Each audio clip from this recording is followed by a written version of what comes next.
안녕하십니까? 장마철인데도 불구하고 엄청나게 덥지요? 오늘 드릴 말씀은 왜 이렇게 덥고 이런 더위에 우리가 주의할 점이 뭔가 그런 거에 대해서 말씀드리겠습니다. 내과 전문의 박종원입니다. 우리나라의 폭염은 말입니다. 북태평양 고기압이 확장되고 그다음에 덥고 습한 기단이 영향권 안에 들어가면은 낮에는 고온이 지속되고 폭염이 되고 밤에는 바람이 약하고 낮에 축된 열이 식지 못해서 열대야가 나타나는 것이 원인이라고 합니다. 그래서 이런 대기온도 상승은 여러 가지 질병, 온열 질환이라고 뒤에 말씀드리겠습니다만 그걸 일으킬 뿐만 아니라 풍토병, 전염병의 가능성도 높이고 식물의 생장에 영향을 주어서 상추라든가 오이라든가 같은 것들은 작황이 나빠져서 값이 오르는 원인도 되고요. 그다음에 어류 자원의 바닷물 온도에 의해서 변화가 생겨가지고 먹거리에도 문제가 생긴다는 현상이 생깁니다. 고온 현상이 북극곰만의 문제가 아니고 이제 우리 인류 전체가 생존을 위협받고 있다고 생각하시는 게 맞습니다. 더위에 의해서 오는 질병은 뭐가 있냐면 그걸 통틀어서 온열 질환이라고 그러는데요. 두통이 온다든지 어지럽다든지 근육에 경련이 오고 피로감이 오고 정신이 몽롱해서 의식 저하 등의 증세가 나타나고요. 열사병이라든가 열탈진이라든가 열경련, 열부종 이런 것들, 열실신 이런 것들이 있습니다. 열성으로 인한 질환은 말입니다. 거의 대부분 연세가 좀 있으신 어르신들, 그다음에 어린이, 심혈관이나 당뇨병이나 고혈압 환자나 신장이 좀 약하신 분들, 독거노인, 노숙자, 영양상태가 좋은 빈곤자 이런 환경 이런 사람들이 많이 오고요. 고온에서 일을 해야 되는 그런 경우도 많이 있습니다. 이분들은 주로 그 외부 온도 변화를 스스로 알기가 어려울 경우도 있고 냉방을 잘 할 수 없는 그런 경우에 많이 생깁니다.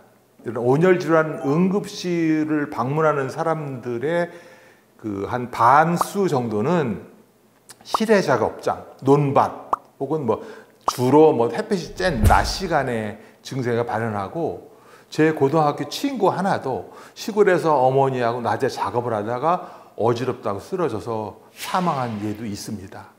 주의를 해야 됩니다. 그래서 이런 질환들을 피해서 건강을 유지하는 방법은 우선 첫째, 수분이 좀 많이 부족해질 수가 있지 않습니까? 땀이 나니까. 그래서 수분을 충분히 먹도록 하고 알코올이나 카페인이나 설탕 많은 음료는 오히려 피하는 게 좋겠습니다.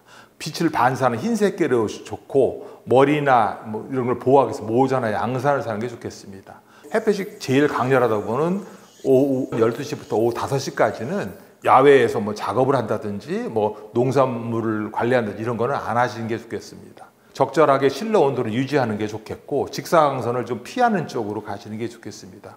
격렬한 신체 활동은 피하는 게 좋겠고 만약 운동을 하시는 건 좋기 때문에 이른 아침이나 저녁 해가 진 다음에 하는 걸 원합니다. 이게 좋습니다. 가볍고 소화가 잘 되는 음식을 먹고 너무 뜨겁거나 하는 음식을 피하는 게 좋겠습니다. 그런데 이게 우리나라만 있는 현상이 아닙니다. 세계적인 지금 기후변화가 굉장히 여러 가지 자연적 재앙을 일으키고 있거든요.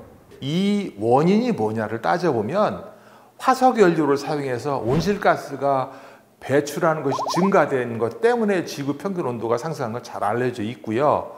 그 다음에 태평양의 해수 온도가 높아지는 엘니뇨 현상, 이걸 좀 낮추는 라니뇨 현상 같은 것들이 균형이 좀 깨지면서 오는 경우도 있고 우리가 사람이 활동하기 위해서 짓는 건물, 도로, 이런 인프라들이 열파를 만들어 가지고 그래서 열섬 효과로 인해서 이런 온도가 올라가는 게 있습니다. 그리고 해수면의 온도가 올라가는 것이 기후변화의 결과이기도 하지만 원인이기도 합니다.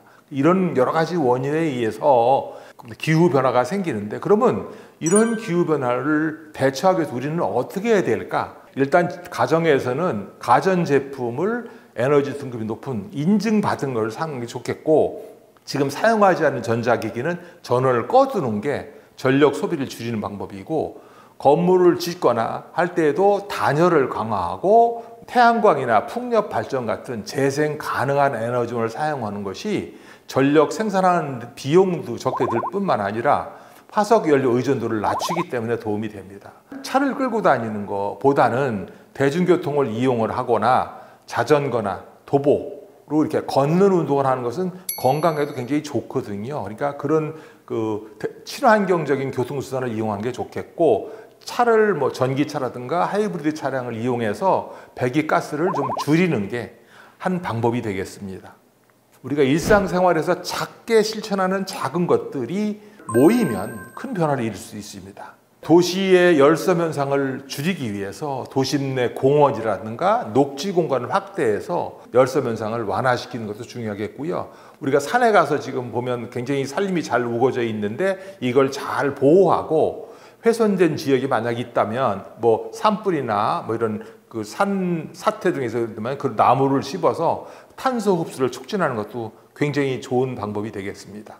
우리가 일상생활에서 음식물 쓰레기 이런 것들을 줄이고, 그다음에 식량 생산에서는 발생하는 탄소를 좀 줄이는 그런 습관을 들이는 게 좋겠습니다. 그리고 친환경적인 제품을 사용하는 거죠. 플라스틱 사용을, 일회용을 사용을 줄이고 재활용을 하고 분리수거를 철저히 해서 환경을 보존하는 쪽으로 우리가 일상생활을 한다면 이런 지구 온난화 현상을 막는 데 중요한 대응 수단이 되겠습니다. 파리 협정 같은 국제적인 기후 협약에 적극적으로 참여하는데 지구 전체의 어떤 활동이 필요한 그런 기후 문제에 대응하는 그런 것들은 꼭 필요한 것이 되겠습니다. 우리 후세, 우리 뭐 손자, 증손자, 고손자에까지 깨끗한 환경을 물려주기 위해서 우리가 일상생활에서 할 수 있는 방법들을 좀 검토해 봤는데, 그런 부분에 적극적으로 참여하셔서 우리 모두가 건강하고 또 폭염에 의해 오는 질환을 예방했으면 좋겠습니다. 감사합니다.